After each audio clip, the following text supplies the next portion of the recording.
Yo semua, balik lagi bareng gua Vian Rafe. Dan seperti biasa di video kali ini gua bakalan lanjutin alur cerita yang sebelumnya pernah gua upload. Dan buat kalian yang baru aja gabung di channel gua, kalian bisa langsung cek playlistnya dan kalian bisa langsung temuin session-session sebelumnya yang pernah gua upload. Jadi tanpa banyak basa-basi lagi, yuk kita langsung cek this out aja alur cerita session 8-nya.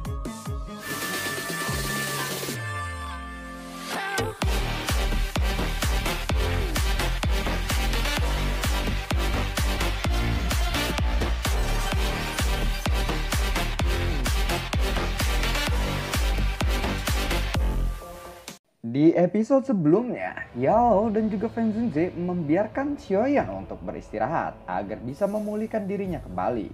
Saat ini, kedatangan kelompok Yao menyebabkan Paviliun Bintang Jatuh menjadi sangat hidup. Para murid di dalam Paviliun Bintang Jatuh dan beberapa sesepuh sangat ingin tahu tentang kepala Paviliun ini. Setelah menyelesaikan masalah Xiaoyan, Feng Zhenze telah mengumpulkan semua murid dari Paviliun Bintang Jatuh pada hari berikutnya dan mengumumkan masalah pengembalian posisi kepala pavilion. Yao hanya bisa tersenyum pahit dalam menghadapi situasi seperti ini. Feng Zhenze lalu menghela nafas lega saat melihat Yao tidak menemukan alasan untuk menolaknya. Setelah menempatkan Xiaoyan, Feng Zhenze dan Yao memutuskan untuk menutup pintu gunung. Karena mereka takut akan balasan dari Hall of Soul dapat mengganggu penyembuhan Xiaoyan. Singkat cerita, 2 bulan telah berlalu. Selama periode waktu ini, Feng Zhenze telah mengirim orang untuk menyelidiki daratan tengah.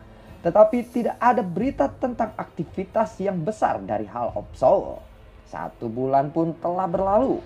Xiaoyan yang berada di dalam menara batu masih tidak menunjukkan jejak kebangkitannya. Tetapi wajah Xiaoyan yang awalnya pucat berangsur-angsur menjadi merah. Nafasnya juga menjadi normal. Semua ini menunjukkan bahwa luka di dalam tubuh Xiaoyan berangsur-angsur pulih. Selama 1 bulan ini, kelompok dokter peri kecil mengambil posisi tetua di dalam Paviliun Bintang Jatuh. Setengah tahun pun berlalu. Tetapi Xiaoyan masih belum bangun juga. Selama periode waktu ini, gunung belakang telah diberi tanda sebagai tanah terlarang Paviliun Bintang Jatuh. Kelompok Feng Zhenze bahkan tetua Paviliun Bintang Jatuh pun dilarang untuk memasukinya. Sementara itu di kota suci Jiama ada aula besar yang megah. Tempat ini adalah tempat dengan otoritas terbesar di dalam kekaisaran Jiama. Pada saat ini, di bagian atas aula besar ada seseorang wanita yang menggunakan jubah cemerlang. Wanita itu lalu berkata, "Sudah 6 tahun, Xiaoyan, kamu sudah berjanji kepadaku bahwa kamu akan kembali. Jika kamu berbohong, aku akan merobek mayatmu menjadi puluhan ribu keping," ucap dari wanita itu. Tiba-tiba terdengar suara, "Ibu!" Wanita itu segera berbalik dan melihat ke arah suara itu yang datang. Ada seseorang anak berusia 2 tahun. Pakaian anak itu bergoyang. Seekor ular kecil 7 warna keluar dari bawah pakaiannya. Sementara itu, di bagian atas menara batu, Xiaoyan duduk di atas platform batu. Matanya tertutup rapat. Tubuhnya lalu dikelilingi api ungu coklat yang memancarkan kekuatan yang sangat besar. Saat ini dokter peri kecil berada di sampingnya melihat keadaan Xiaoyan yang belum tersadar juga. Dokter peri kecil dia hanya bisa menghela nafas, lalu dia bergumam, "Sudah 1 tahun tetapi kamu masih belum terbangun juga," ucap dari dokter peri kecil. Setelah itu dia melihat jari Xiaoyan sedikit bergetar. Guncangan semacam ini mungkin sangat ringan, tetapi dokter peri kecil pasti tidak akan salah. Dokter peri kecil lalu dipenuhi dengan kegembiraan saat melihat itu. Dan terkejut saat dia melihat platform batu di depannya. Pada saat ini kekuatan bintang terus merembes keluar dari tubuh Xiaoyan. "Apakah dia akhirnya akan terbangun?" ucap dari dokter peri kecil. Api ungu yang menutupi tubuh Xiaoyan tiba-tiba membesar pada saat ini. Dan menyebar ke seluruh menara batu. Dokter peri kecil melihat ini, dia bergegas keluar dari menara batu. Api ungu yang menembus menara batu tiba-tiba meletus. Akhirnya api itu membentuk naga raksasa. Tubuhnya yang besar menutupi seluruh menara batu. Naga besar pun lalu terbentuk. Dan sosok pria kurus perlahan muncul dari kepala naga yang besar itu. Naga besar yang berkelok-kelok di langit terus bertahan selama lebih dari 10 menit sebelum menghilang secara bertahap. Oh, jadi ini kekuatan seorang Duzon. Zai King, aku pasti akan membalasmu, ucap dari Xiaoyan. Lalu segera beberapa sosok muncul di samping Xiaoyan. Feng Zhenze lalu berkata, akhirnya kamu bangun juga, ucap dari Feng Zhenze. Terima kasih Tuan Feng, ucap dari Xiaoyan. Kamu seharusnya berterima kasih kepada gurumu. Dia mungkin tidak tidur nyenyak selama 1 tahun ini, ucap dari Feng Zhenze. Jangan dengarkan omong kosong orang ini. Baguslah, kamu sudah bangun. Baiklah, anak kecil, tidak perlu memikirkan masalah masa lalu. Kecepatan pertumbuhanmu telah melebihi harapanku. Sepertinya tindakan Hall of Soul menangkapku akhirnya membantumu, ucap dari Yalau sambil tertawa. Xiaoyan juga tersenyum saat mendengar ini. Guru, aku saat ini telah menelan 3 jenis api surgawi dan sudah memiliki kemampuan yang cukup untuk membantumu memperbaiki tubuh, ucap dari Xiaoyan. Masalah untuk memurnikan tubuh ini tidak terlalu mendesak. Dia telah kehilangan cukup banyak esensi spiritual Qi. Sebelum memulihkan tubuh, pertama-tama kita harus mengisi kembali esensi Qi spiritual yang telah hilang, ucap dari Feng Zhenze. Esensi Qi spiritual, tanya dari Xiaoyan. Baiklah, ada istilah lain untuk esensi Qi spiritual. Itu juga disebut esensi kekuatan spiritual. Hall of Soul telah menangkap roh-roh itu karena mereka ingin menghilangkan esensi Qi spiritual dari tubuh mereka. Qi spiritual semacam ini adalah kehidupan jiwa. Setelah Qi spiritual hilang, itu akan menyebabkan kerusakan besar pada jiwa, ucap dari Feng Zhenze. Bagaimana kita bisa mengisi kembali Qi spiritual ini? Tanya dari Xiaoyan lagi. Qi spiritual adalah pondasi jiwa. Sangat sulit untuk diubah oleh kekuatan eksternal. Namun ada 2 hal yang unik di dunia ini yang memiliki efek misterius dalam memperbaiki Qi spiritual, ucap dari Feng Zhenze. Ada 2, apa saja itu? Ucap dari Xiaoyan.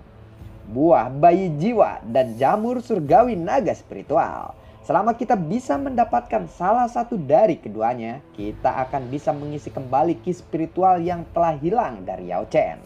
Sayangnya kedua barang ini sangat langka. Selama 1 tahun kamu tidak sadarkan diri, aku telah mengirim para ahli dari Pavilion Bintang Jatuh untuk mencari informasi tentang 2 jenis barang misterius ini. Namun mereka semua dibunuh oleh Hall of Soul, ucap dari Feng Zhenze. Mendengar itu, Xiaoyan lalu berkata, Hall of Soul ini memang bajingan. Apakah benar-benar tidak ada cara lain? Tanya lagi dari Xiaoyan. Feng Zhenze mendengar ini dia terdiam. Sementara mereka diam, seseorang penetua di samping tiba-tiba berbicara dengan ragu-ragu. Kepala Pavilion Feng, buah bayi jiwa salah satu dari 2 benda misterius yang telah Anda sebutkan. Dikabarkan bahwa benda itu ada di sisa-sisa kuno. Mendengar itu, Feng Zhenze lalu berkata, sisa-sisa kuno? Benarkah ada berita tentang buah bayi jiwa? Tanya dari Xiaoyan. Dari mana kamu mendapatkan berita ini? Tanya dari Feng Zhenze. Penetua itu lalu tersenyum dan menjelaskan. Kepala Pavilion Feng, aku telah bertanggung jawab atas masalah mengenai sisa-sisa kuno baru-baru ini. Berdasarkan informasi yang aku peroleh, ada beberapa suku binatang ajaib yang mencoba menerobos ke dalam sisa-sisa kuno tetapi akhirnya mundur. Namun dari apa yang dikatakan oleh mereka yang melarikan diri, sisa-sisa kuno itu memiliki semacam hal yang misterius yang sangat mirip dengan penampilan buah bayi jiwa. Aku kira benda itu kemungkinan besar adalah buah bayi jiwa itu, ucap dari penetua itu. Buah bayi jiwa memang sesuatu dari zaman kuno. Tidak terlalu mengejutkan benda itu muncul di sisa-sisa kuno. Xiaoyan, kamu benar-benar orang yang beruntung. Kita tidak mendapatkan hasil meskipun mencari selama 1 tahun ini. Namun kabar baik telah disampaikan kepada kita. saat kamu terbangun, ucap dari Feng Junze. Mendengar itu, Yao lalu berkata, jangan bahagia terlalu dini. Saat ini sisa-sisa kuno telah menarik cukup banyak ahli dan faksi dari benua. Selain itu, tempat itu berada di dalam wilayah binatang buas. Bukan hal yang mudah untuk mengeluarkan harta karun seperti itu dari sana, ucap dari Yao. Apa yang terjadi dengan sisa-sisa kuno saat ini? Tanya dari Xiaoyan. Ayo kita masuk ke aula dan membicarakannya. Cukup banyak hal yang terjadi di daratan tengah selama 1 tahun ini, ucap dari Feng Junze. Xiaoyan dan kelompoknya bergegas memasuki aula besar Paviliun Bintang Jatuh. Lalu di sana mereka membicarakan tentang sisa-sisa kuno ini. Sisa-sisa kuno adalah benda-benda yang telah diturunkan dari zaman kuno. Pemiliknya mungkin adalah salah satu ahli puncak di kelas Daoseng. Zaman kuno adalah era yang sangat berbeda dari sekarang. Setiap kali sisa-sisa kuno ini muncul, itu akan membawa perang berdarah. Kamu harus menyadari betapa menariknya benda-benda yang ditinggalkan oleh seseorang elit Daoseng. Mantra api yang kamu latih adalah salah satunya, ucap dari Feng Junze. Mendengar itu, Xiaoyan lalu mengangguk. Sisa-sisa kuno kali ini kemungkinan bahkan lebih merepotkan daripada yang dulu aku alami. Karena kali ini kemunculannya di dalam wilayah binatang ajaib, ucap dari Feng Junze. Wilayah binatang ajaib ya, ini memang cukup merepotkan, ucap dari Xiaoyan. Kita telah mengirim para ahli dari Paviliun Bintang Jatuh untuk lebih memperhatikan sisa-sisa kuno yang muncul ini. Awalnya kita tidak berniat untuk terlibat. Paviliun Bintang Jatuh saat ini pada dasarnya telah dimasukkan dalam daftar hitam Hall of Soul. Kita harus selalu waspada. Jika kita akhirnya diserang, mereka pasti akan mengalahkan dan melenyapkan kita dengan mudah.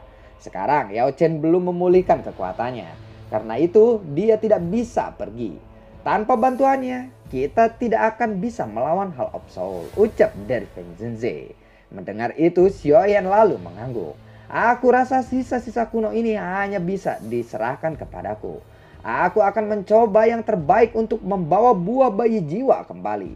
Selain itu, aku juga cukup tertarik dengan peninggalan kuno ini, ucap dari Xiaoyan. Itu terlalu berbahaya. Kamu kan masih harus menyelamatkan ayahmu, ucap dari Yalao. Guru, bahkan jika saat ini aku bertemu dengan Zai King, aku akan bisa mundur dengan aman. Tenang, aku sadar akan batasanku, ucap dari Xiaoyan. Lalu Xiaoyan mengalihkan pandangannya ke arah Feng Junze. Tuan Feng, tolong bantu aku menyiapkan peta yang terperinci dari wilayah binatang ajaib ini. Serahkan masalah buah bayi jiwa kepadaku, ucap dari Xiaoyan. Feng Junze melirik Yalao dan mengangguk. Meskipun aku juga sangat khawatir, saat ini kamu memang orang yang terbaik untuk melakukan hal ini. Untuk memungkinkan Yalao memulihkan kekuatannya ke puncaknya dengan cepat. Kita harus merepotkanmu kali ini. Aku akan menyelesaikan peta untukmu sesegera mungkin. Selain itu, bawalah King Luan saat kamu pergi. Klannya juga berada di wilayah binatang ajaib ini. Mereka mungkin bisa memberikan sedikit bantuan ketika saatnya tiba, ucap dari Feng Junze. Karena kamu bersikeras, aku tidak akan mencoba menasihatimu lagi untuk tidak melakukannya. Kamu harus berhati-hati di sepanjang jalan.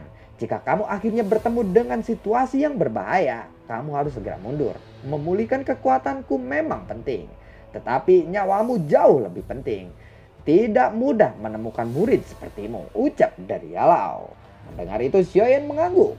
Setelah mengkonfirmasi rutenya, Xiaoyan tidak terburu-buru untuk berangkat. Setelah istirahat selama 3 hari atau lebih, informasi yang berkaitan dengan sisa-sisa kuno juga telah dikumpulkan sepenuhnya oleh Xiaoyan. Dia juga sadar bahwa sudah waktunya untuk memulai perjalanan ke wilayah binatang ajaib itu. Feng Junze lalu berkata, Xiaoyan, kamu harus ingat untuk lebih berhati-hati dalam perjalanan kali ini. Cepat mundur jika kamu menemui masalah, ucap dari Feng Junze. Xiaoyan tersenyum dan mengangguk. Guru, hati-hati, aku pasti akan membawa buah bayi jiwa untukmu, ucap dari Xiaoyan. Dia lalu melambaikan tangannya dan tiba-tiba berbalik. Setelah itu dia bergerak dengan cepat bergegas menuju pintu keluar. Perjalanan ke wilayah binatang ajaib ini pasti tidak akan mulus. Ada terlalu banyak ahli yang tertarik dengan sisa-sisa kuno ini. Oleh karena itu, Xiaoyan telah membawa dokter peri kecil, Xiang, Tianlongzunze, dan Xiaozan bersamanya dalam perjalanan ini. Tempat itu lebih buruk dari daratan tengah karena sisa-sisa kuno saat ini telah muncul di wilayah binatang ajaib. Kita semua harus membuat persiapan yang baik untuk bersiap dalam pertempuran yang tidak terduga, ucap dari Xiang. King Luan, tolong beritahu kami tentang faksi-faksi yang berada di wilayah binatang, ucap dari Xiaoyan. Wilayah binatang ajaib telah mengumpulkan hampir 70% dari klan binatang ajaib. Ini termasuk 3 suku besar dari dunia binatang ajaib. Ada suku Phoenix Iblis Surga, Piton 9 Tanah yang Tenang, dan Naga Poin Kuno. Kamu harus sedikit lebih berhati-hati. Suku Naga Phoenix sangat sensitif terhadap darah esensi surga Phoenix. Phoenix Iblis Surga adalah salah satu dari 3 suku besar di dunia binatang ajaib. Ada banyak ahli dalam suku itu. Meskipun saat ini kamu telah maju ke kelas Dozun, mereka masih terlalu kuat. Oleh karena itu sebaiknya kamu menjauh dari esensi Phoenix Iblis Surga sebelum kamu memasuki wilayah binatang ajaib ini, ucap dari Mukim Luang. Suku Phoenix Iblis Surga bukanlah apa-apa. Xiaoyan, kamu tidak perlu takut. Dengan adanya aku bersamamu, aku akan memusnahkan mereka semua, ucap dari Jian. Xiaoyan melirik Jian dan menggelengkan kepalanya. Tenang, aku akan memikirkan solusi mengenai darah Phoenix Iblis itu, ucap dari Xiaoyan. Perjalanan lalu berlanjut selama sekitar 4 hari dan akhirnya mereka tiba di pegunungan yang luas. Tempat itu adalah wilayah binatang. Area unik di mana suku binatang ajaib menguasai wilayah ini. Kita telah tiba di pegunungan tulang. Ada 2 sesepuh dari Pavilion Bintang Jatuh yang menyelidiki di sini. Kita harus bertemu dengan mereka terlebih dahulu dan mendiskusikan hal-hal selanjutnya. Bagaimana menurutmu? Ucap dari Mukim Luang.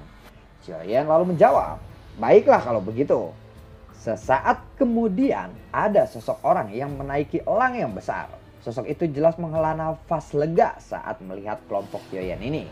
Penetuahu, apa yang terjadi? Di mana Penetuaki? Tanya Mukim Luang. Penetuaki dan aku datang ke pegunungan tulang untuk menyelidiki situasinya atas perintah kepala pavilion. Saat ini cukup banyak faksi dan ahli yang kuat telah datang ke pegunungan tulang ini. Setiap orang telah menemukan tempat untuk menetap di dalam pegunungan ini dan menunggu sisa-sisa kuno untuk benar-benar terbuka. Kami menemukan tempat di puncak gunung yang dekat dengan sisa-sisa kuno. Namun saat ini kami berdua ingin membangun sebuah camp di sana. Tiba-tiba orang-orang dari Pavilion Petir Angin datang menyerang, ucap dari Penetuahu. Pavilion Petir Angin? Tanya dari Xiaoyan. Mereka benar-benar berani menyerang, ucap dari Mukim Luang. Kali ini bahkan Lei Zunze dari Pavilion Petir Angin secara pribadi datang. Kami berdua langsung disingkirkan olehnya. Penetuaki juga akhirnya terluka parah oleh para ahli dari Pavilion Petir Angin ini. Saat ini beberapa murid merawatnya dan dia tidak bisa bergerak. Karena itu hanya aku yang bisa datang untuk menemui kalian, ucap dari Penetuahu. Penetuahu tiba-tiba menoleh dan menatap Xiaoyan. Dia menangkupkan kedua tangannya dengan hormat. Anda pasti murid dari kepala pavilion, kepala junior Xiaoyan bukan? Aku adalah Hufu. Senang bertemu denganmu, kepala junior, ucap dari Penetuahu. Xiaoyan lalu menjawab, Penetuahu terlalu sopan, panggil saja aku Xiaoyan. Aku tidak layak menyandang gelar ketua junior. Ayo kita pergi dan temui Penetuaki dulu, ucap dari Xiaoyan. Baiklah, aku akan mengantar kalian kali ini, ucap dari Penetuahu. Lalu Mukim Luang bergumam kepada Xiaoyan. Hei Xiaoyan, apa yang harus kita lakukan tentang ini? Pavilion Petir Angin benar-benar keterlaluan. Jika kita tidak melakukan apa-apa, kemungkinan besar kita akan menjadi bahan lelucon oleh faksi-faksi yang lain, ucap dari Mukim Luang. Mendengar itu Xiaoyan hanya tersenyum tetapi tidak mengatakan apa-apa. Semua orang mengikuti Penetuahu melakukan perjalanan melalui pegunungan yang luas. dan akhirnya berhenti di sebuah bukit kecil yang terpencil. Pada saat ini ada 20 murid Papiliun Bintang Jatuh yang menjaga bukit ini. Kepala Junior, tolong maafkan aku karena telah tidak bisa menyambut kedatangan Anda, ucap dari Penetu Aki. Dia menangkupkan kedua tangannya ke arah kelompok Xiaoyan dan berbicara dengan hormat. Cederamu cukup serius, siapa yang menyerangmu, ucap dari Xiaoyan. Kepala Papiliun Utara Petir Angin, Fei Tian, ucap dari Penetu Aki. Xiaoyan lalu mengeluarkan pil obat dari cincin penyimpanannya dan menyerahkannya kepada Penetu Aki. Setelah itu Xiaoyan lalu bertanya, berapa banyak dusun yang dimiliki oleh Papiliun Petir Angin sekarang? Ucap dari Xiaoyan. Hanya Lei Zunze saja, ucap Penetu Aki. Xiaoyan lalu mengangguk. Setelah itu dia perlahan berbalik dan menatap semua orang. Sebaiknya ayo kita pergi, saatnya kita menghancurkan tempat mereka kali ini, ucap dari Xiaoyan. Lalu bagaimana kelanjutan ceritanya? Xiaoyan tuh galak banget, baru datang nyampe ratakan. Parah banget. Oke, terima kasih semuanya ya bagi kalian yang sudah mendukung channel ini dari awal hingga akhir. Oke, gue mau nanya, apakah gue ngedubbing itu terlalu cepat atau terlalu terlalu bersemangat atau kayak gimana gitu ya? Atau gue harus lambatin? Contohnya Xiaoyan mengangguk. Setelah itu dia perlahan berbalik dan menatap semua orang. Sebaiknya ayo kita pergi. Saatnya kita menghancurkan tempat mereka, ucap dari Xiaoyan. Begitu, itu jadi satu. Bahkan gue lebih senang kalau begitu anjir. Karena kenapa? Karena skripnya akan lebih sedikit untuk durasi 20 menit. Jadi akan lebih lama lagi untuk tamat. Dan tidak menguras energi anjir. Oke, terima kasih. Tolong tulis di kolom komentar ya. Menurut kalian bagaimana pembawaannya. Kalau emang kecepatan gue bakalan turunin temponya. Jadi akan lebih lambat lagi. Xiaoyan mengeluarkan pil obat dari cincin penyimpanannya dan menyerahkannya kepada Penetu Aki. Berapa banyak dusun yang dimiliki oleh Papiliun Petir Angin? Tanya dari Xiaoyan. Hanya Lei Zunze saja, ucap dari Penetu Aki. Apakah mending segitu? Rendahnya kalian tulis aja di kolom komentar ya. Terima kasih semuanya dan semoga sehat selalu untuk kalian. Assalamualaikum dan dadah.